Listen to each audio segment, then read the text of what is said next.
सरू, मुझे लगता है कि आप एक वर्किंग मदर भी हैं और एक डिजिटल कंटेंट क्रिएटर, और people are liking you, following you, have a huge fan base. तो इसमें आपके हस्बैंड भी, हमने कई वीडियोस में देखा है, वो भी इक्वल शेयर ऑफ रिस्पॉन्सिबिलिटीज़ लेते हैं। तो अगर मैं आपसे पूछूं कि आपका जो मदरहुड की जर्नी थी, because people are appreciating, they are applauding you, they are praising you for your comeback, your fitness and everything. तो मैं अगर आपसे पूछूं आपका जो मदरहुड की जर्नी थी वो कैसी रही, क्योंकि you are very vocal about women rights, at the same time you are very supportive of your husband. मैंने कई अवार्ड फंक्शंस में देखा है कि आप अपने हस्बैंड के बिना नहीं आती हैं। यस, और एक्चुअली वो आना भी चाहते हैं साथ में, so it's both ways. Motherhood journey मैं इसको एक ब्लेसिंग ही मानती हूँ, बहुत बड़ी। आई मीन ऑफ कोर्स सभी मानते हैं, but I know a lot of women, a lot of friends personally जो कि बहुत कंप्लेन भी करते हैं, बिकॉज शायद कहीं ना कहीं उनकी वो पर्सनल चॉइस नहीं रही होगी। हम यहाँ पे बहुत, जब हम सब ये बात कर रहे थे, मैं यही बात कर रही थी कि एक पर्सनल चॉइस वाली जो बात है ना, वो बहुत ज़रूरी है when it comes to womanhood, क्योंकि हम पर वो चीज़ें ना जब थोप दी जाती है ना, that these are the roles that you're assigned to and you have to, and वो जो have to वाली बात आ जाती है, then फिर choice नहीं रही। When you have no choice, that means whether you like it or not, you will have to do it. So then it's definitely, then it's patriarchy, then it's a male driven world. फिर आपकी say ही नहीं है उस बात पे। This is what I wanted to add on. I mean my personal journey बहुत amazing रही। मेरी pregnancy, I didn't conceive naturally, जैसे हम बात कर रहे थे, मुझे बहुत समय लगा। पहले तो हमारी मैरिज में ही बहुत प्रॉब्लम्स थी। I'll keep it very honest and very candid today. I got married at the age of 21 and it was a love marriage. We dated for 8 years. I was almost a teenager when we fell in love. Wow. Teenager then, Saru. 12 में शुरू हो गया। 14. I was in school, but I was this tall, so he misunderstood me, and of course I also liked him. It was a mutual feeling. So he was also 6'3" inch tall, and I was all gaga about him. It was, ishq उस time पर जैसे था होता था. And the best part was that, we really understood each other. हम एक जैसे family background से थे. He is Punjabi, I'm Bengali. He really loved the way I was raised. क्योंकि Bengali parents ना, they're very forward thinkers. हालांकि मेरे parents बहुत पढ़े लिखे नहीं थे. दोनों ने अपनी 10th भी नहीं पूरी करी. और my dad moved to Ludhiana from West Bengal when we were just 3 years old. क्योंकि वो कुछ करना चाहते थे, and he started his own factory from scratch. Literally वो 100 रुपये थे उनकी जेब में जब वो निकले मुंबई की तरफ, उन्होंने वहाँ पे शुरू किया, but then eventually we move to Ludhiana. और बड़ी इंस्पायरिंग है उनकी जर्नी भी, और मैंने उनको देखा है अपनी लाइफ में, और उन्होंने जिस तरह से मेरी मदर को भी सपोर्ट किया और जिस तरह से मेरी मदर ने उनको सपोर्ट किया उनके काम में, I have seen that beautiful relationship of them supporting each other, and we are just 2 sisters, मैं और मेरी सिस्टर। बट हमें अभी कभी भी ना लाइफ में ऐसा फील नहीं हुआ कि उन्होंने ऐसा कभी जताया हो कि उनको किसी बेटे की ज़रूरत है। So that is one thing, that they have raised us like their sons, and I wouldn't even say that. I mean उन्होंने daughters की तरह ही, but हमें पूरी आज़ादी दी। इनफैक्ट हमारे नेबर्स बहुत जेलस होते थे कि तुमने अपनी बेटियों को ना बहुत आज़ादी दी है, वो कुछ भी कपड़े पहनती हैं, कैसे भी बोलती हैं, घर का काम नहीं करती हैं। और मेरी मॉम बहुत क्लियर थी कि जब उसके सिर पे पड़ेगी ना, वो अपने आप कर लेगी।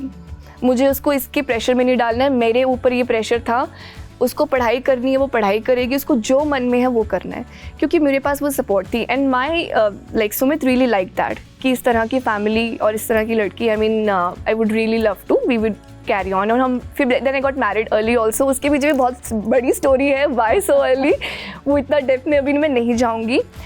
But when I got married I was very ambitious when I was a child, because I wanted to do. मैंने अपने डैड को देखा एक बिजनेस, आज हमारी 2 फैक्ट्रीज़ हैं, और कहाँ हम लिटरली एक कमरे में रहते थे हम लोग। जब हम लुधियाना में आए थे, लिटरली कुछ नहीं था हमारे पास। एंड वहाँ से जो मैंने अपनी डैड की जर्नी देखी, मुझे भी था कि मुझे अपनी लाइफ में ना कुछ ऐसा ही कुछ अमेजिंग करना है जहाँ पे मेरा क्रिएटिव एक्सप्रेशन भी हो, but I don't want to work for anybody. But when I got married so early, मेरी कैंपस प्लेसमेंट होगी, जो ईजी चॉइस थी वो मैंने की। I worked at MNCs corporates for like 6 years, night shifts होती थी मेरी। एंड मुझे ऐसा लगता था कि मेरी लाइफ का भी क्या है पर्पस, ऑब्जेक्ट, मतलब यही है मुझे करना है। रोबोटिक मतलब आई got married and now I'm going to office, and now people will expect me to have kids soon, and then this is what, so मेरा वो dream नहीं था. Of course, I mean, I don't judge anyone for having being a homemaker, of course, but if that is their personal choice, I respect that. But अगर आप वो कुछ करना चाहते थे अपनी लाइफ में, बट आपको वो कभी अपॉर्चुनिटी नहीं मिली या आपने कभी कुछ कोशिश नहीं किया, then that is a problem. I think वो हमारे as a woman, as a female, हमारे अंदर ये नेचुरली वो बिठा दिया जाता है that these are the roles that you are meant to play in life. इसके अलावा कुछ करना है तो आप देख लो, लेकिन ये तो आपको अच्छे से करना है. Of course, I mean balancing की जहाँ बात आती है, तो I'll give you an example. हमारी लड़ाइयाँ कहाँ शुरू हुई, सुमित और मेरी. So we were both working in night shifts. I was 22 years old and हमारे में भी 7 years का age difference है. So because he was also coming from a conditioning कि हमारे घर में ना लड़कियाँ ही खाना बनाती हैं, हम कुक के हाथ का नहीं खाते. मैंने ज़िंदगी में नहीं बनाया था और मुझे ना ही शौक है. एक होता है, एक शौक भी होता है. मेरी मदर को भी नहीं था शौक, वो आई थिंक मुझे वहीं से आया. So I was like, आप भी आए हो ऑफिस से, मैं भी आई हूँ ऑफिस से, why am I expected to get into the kitchen. तो फिर हमारी लड़ाई का हमने ये सोल्यूशन निकाला, एक दिन आप बनाओगे, एक दिन मैं बनाऊंगी. Let's get till day. मान गया ना, भाई मैंने बोला, मैंने कोई ऑप्शन ही नहीं छोड़ी. लगवाना पड़ता है. सी, आपने जैसे बोला ना कि क्योंकि आप मान जाते हो, आप नहीं माने ना, मैं भी नहीं मानी, मैं भी अड़ी रही कि मुझे दिस इज हाउ. सॉरी, कहीं पे ये खाली बात, ये घर की बात नहीं है, ये तो चलो अपनों से तो कभी लड़के जिंदगी नहीं निकलती, फिर आप बिखर के रह जाते हो. वो तो लड़ना भी नहीं चाहिए, मनवाना चाहिए. आपको दूसरों को मनवाना है कि आई एम, मतलब मेरी एक लिमिटेशन है, उसके बाद no. Exactly. You where to draw the line. I'm happy to do what I do. I mean, we love each other. We've known each other for so long, and we are companions. Let's be like companions. Let's not bring this कि मैं आदमी हूँ तो मैं इस तरह से रहूँगा और आप औरत हो तो आप इस तरह से रहोगे. We have to be like companions and we have to be like a team. And वो आपको communicate करना आना चाहिए. अब problem ये है that women go in complaining mode. अब जैसे मिसेस मूवी की क्या problem है?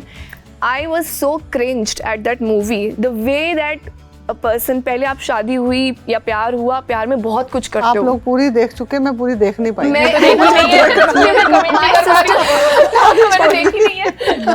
In love, we let ourselves get abused. In love, प्यार के नाम पे, please stop doing that.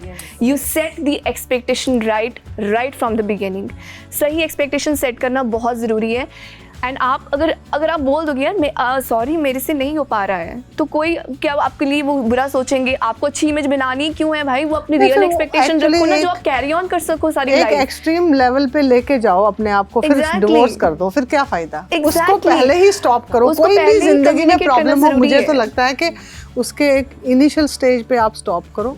Even कहीं, मैं सॉरी टू से, कहीं फीमेल्स देखती हैं क्योंकि हस्बैंड्स का इन्फेक्शन होता है किसी और फीमेल के साथ, और वो देखती रहती हैं, वी विल वेट, हस्बैंड को कहाँ फंसाएंगे हम. एक एग्जैक्टली एक केस इनका हुआ है, वो हमारे एक बहुत क्लोज फ्रेंड में हुआ. वाइफ ने हस्बैंड पे क्योंकि डिवोर्स लेना था 498 लगाया, क्या कह के, मतलब अब I don't want to discuss that. छोटी सी बात, मेरी सास ने खाने में ये डाल दिया इसलिए मुझे स्मेल आती थी, तो ये मेरा मतलब इस तरह से मेरे को टॉर्चर होता था. ये टॉर्चर था. तो कभी किसी को हम दोनों हस्बैंड वाइफ में, इतना मेरा एक चैलेंजिंग जॉब है, मैं हस्बैंड को, मेरे हस्बैंड बोलते हैं मुझे यार तुम्हारे हाथ का खाना खाना है, लेकिन इट डजंट मीन कि मैं कोई बहुत बड़ा आसमान उतार रही हूँ. मैं खुशी से जाके खिलाती हूँ. मेरा बच्चा 2 दिन खाएगा, तीसरे दिन कहेगा मम्मा बस हो गया, अब इनके हाथ का नहीं खाना. आप मुझे खुद, चाहे मैं कितना ही रात के 8-9 बजे भी जाऊंगी, मैं खुद बनाऊंगी. वो मुझे अच्छा लगता है. नहीं, वो मेरे को अच्छा लगता है. मुझे पॉइंट ये लग रहा है कि जो सरू बोल रही है, मुझे बिल्कुल कि आपका एक पर्सनल इंटरेस्ट होना चाहिए. जैसे मुझे अच्छा लग रहा है खाना बनाना, सामने वाले को नहीं अच्छा लगेगा, वो उसको पेन लगेगा कि यार ये बैगेज है मेरे ऊपर.